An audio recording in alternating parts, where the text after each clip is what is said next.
Aujourd'hui, sur ce site qui fait 2000 hectares, on exploite le premier bloc qui fait aujourd'hui 680 hectares en agriculture régénérative.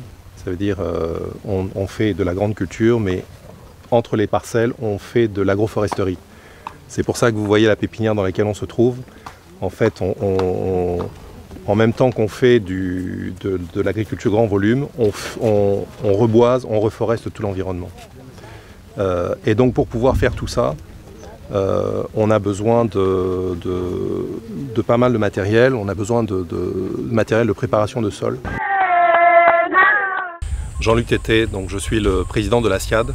La SIAD, c'est la Société des industries agricoles durables.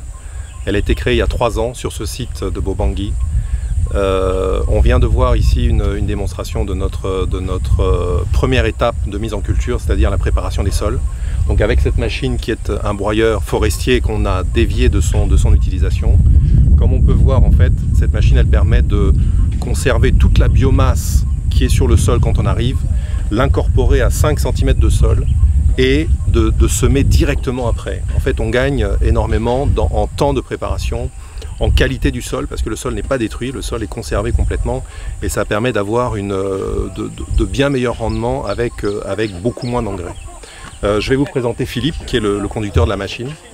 Bonjour, je m'appelle Philippe Lemaire, je suis le chef de garage de SIAD. Donc c'est moi qui manipule pour l'instant le Galotrax, en attendant que je forme quelqu'un qu'il faut pour le mettre dessus. Philippe a fait une longue carrière en tant que chef de garage à la SUCAF à l'époque. A passé beaucoup de temps dans des concessions automobiles en France et a décidé de revenir au pays. Donc depuis 2 ans, il est avec nous. À l'occasion de ce projet, il est revenu en Centrafrique pour faire bénéficier de ses compétences. Quand on parle de préparation des sols, c'est-à-dire elle passe et le sol est prêt à semer. Ce qui nous tenait à cœur, c'est d'avoir des ingénieurs et des équipes connaissant parfaitement l'environnement, ayant l'habitude de l'environnement, mais également leur apporter des connaissances qu'on peut trouver à l'extérieur. Donc le responsable du site ici, c'est Romulus, qui travaille avec nous depuis 2 ans, qui est responsable du site, qui est ingénieur agronome. C'est moi qui s'occupe de tous les matériaux agricoles, les process, les itinéraires techniques qu'on met en place, on discute ensemble avec l'équipe pour pouvoir mettre en place. Et donc on a également Clémence, parmi l'équipe des agronomes, qui est ingénieur agronome, qui nous a rejoint également l'année dernière, qui vient de France. Oui. Donc moi je suis Clémence Angèle, je suis agronome également et je suis chargée du projet d'agroforesterie. Donc ça comprend les moringas, les plantations de fruitiers comme les orangers, les manguiers, avocats. Et je suis aussi responsable de la pépinière. Donc sur ce site, on a de la production alimentaire à grand volume. On fait du maïs, du manioc, du haricot, qui est une protéine très facile à transporter et très compétitive, des courges. Et on fait également des produits à forte valeur ajoutée. Donc comme le moringa, qu'on transforme en huile et en feuilles séchées. On fait également du gingembre, du curcuma, qui sont aussi des produits excellent pour l'export parce que c'est très grande valeur avec des coûts logistiques assez faibles. On a également du maraîchage qui est en préparation où on fera de l'oignon et du piment essentiellement et encore une fois du piment pour l'export, hein, le principe c'est toujours le même. On a également une deuxième plantation qui est entre Mbaïké et Lascade où on fait de la banane plantain exclusivement. On a 30 000 pieds de banane plantain. Dans cette bananeraie, en fait, les produits de la vente sont entièrement reversés à l'association qui a construit une école, un centre de formation et qui surtout paye les maîtres parents et les maîtres d'école depuis 3 ans maintenant. Donc dans cette zone où on fait le moringa, on va délimiter une zone qui sera une zone bio, certifiée par l'organisme EcoCert avec qui on est en discussion. Donc c'est toute la zone qui sera de ce côté-là en fait une zone qui aujourd'hui n'a pas encore été cultivée, donc qui sera assez facilement certifiable. Pourquoi on fait ça? C'est l'exigence des marchés occidentaux qui pour des produits à forte valeur ajoutée comme l'huile de moringa ou les gingembres ou les curcumas demandent à avoir des produits bio certifiés. Donc voilà, ça va être la zone bio ici.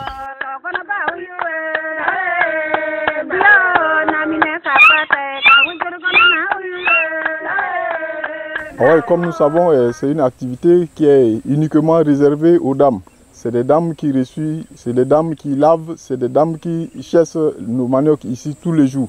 Comme vous êtes en train de voir, c'est des dames qui sont à côté. Donc d'autres sont là sur le chassoir en train de chasser le manioc. D'autres sont là à côté en train de déplucher et laver avant de tremper dans des bacs. Alors en termes de vente, les produits aujourd'hui sont vendus directement à Bangui. Et la demande, le besoin en denrées alimentaires est tel qu'aujourd'hui, dès que les camions arrivent à Bangui, ils sont vendus directement. Notre stratégie, c'est de faire de l'alimentaire à grand volume, de bonne qualité et à prix abordable.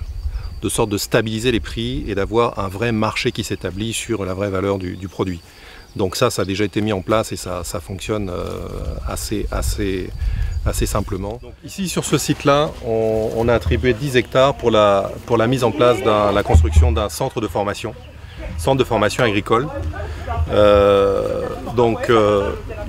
L'objectif c'est de former des entrepreneurs agricoles et des techniciens agricoles. Donc on prévoit d'avoir 120 apprenants et le site donc, doit porter ces nouvelles techniques agricoles qu'on est en train de promouvoir et de mettre en place. En fait, l'agriculture régénérative associée à l'agroforesterie. Dans les endroits où on doit pouvoir faire de l'agriculture et reforester nos forêts en même temps dans les techniques qu'on est en train de mettre en place. De sorte que notre agriculture devienne puits de carbone. Ce centre de formation aujourd'hui a été subventionné par l'AFD en particulier, qui est notre principal bailleur sur ce centre de formation, AFD que je tiens à remercier également, qui a anticipé en fait ce centre. Alors ce centre de formation est le troisième pilier de notre triptyque social. Premier pilier, c'est l'école. Donc dans le village de Mbideux à côté, on construit l'école qui évite aux enfants de faire 8 km pour aller à l'école de Bobangui.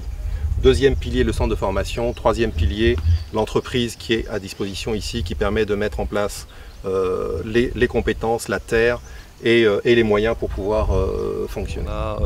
On est en train de passer un contrat avec une entreprise du Burkina qui viendra nous implanter une ferme de semences, qui est vraiment la clé de notre activité.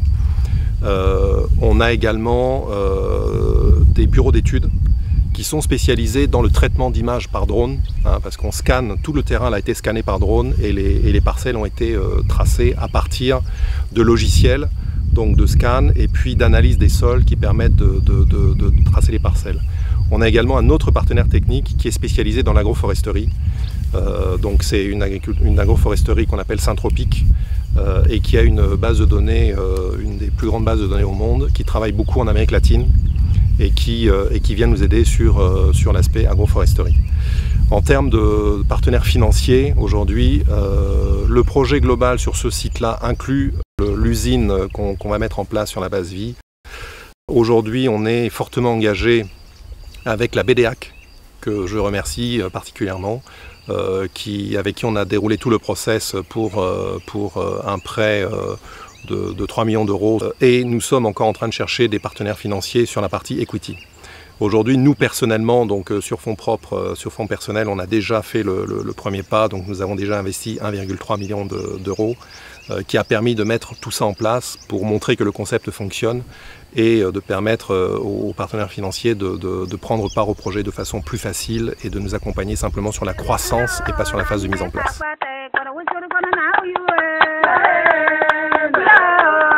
Le gouvernement, si nous avons la société SIAD, et bien penser société SIAD, voilà, il faut que l'école soit bidon parce que nous avons 8 km à l'école de Bobangui. Et parfois, nous avons de 3 ans, 4 ans, il faut jusqu'à 6 ans, 7 ans.